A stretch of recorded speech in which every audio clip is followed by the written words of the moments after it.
మాల అంటే దండు, దండ, రంగుల దండ, రంగుల అంటే రంగుల దండ.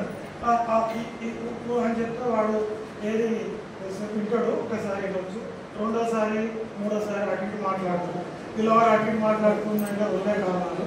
ఒకటి మనం చెప్పేది వానికి వచ్చేనే ఉండాలి, మనం చెప్పేది వానికి అర్థం కాకుండా బోర్ కొట్టేది ఉండాలి, లేకపోతే ఊకే వాడిని విసిగిచ్చాను ఉండాలి. మూడిట్లో ఏదో ఒకటి ఉంటేనే మనం వచ్చాడు వాడినాడు.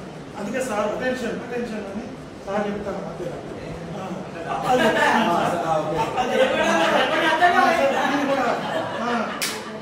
సార్ మీరు కూడా కొద్దిగా నాతో పాటు కొద్దిసేపు 2 minutes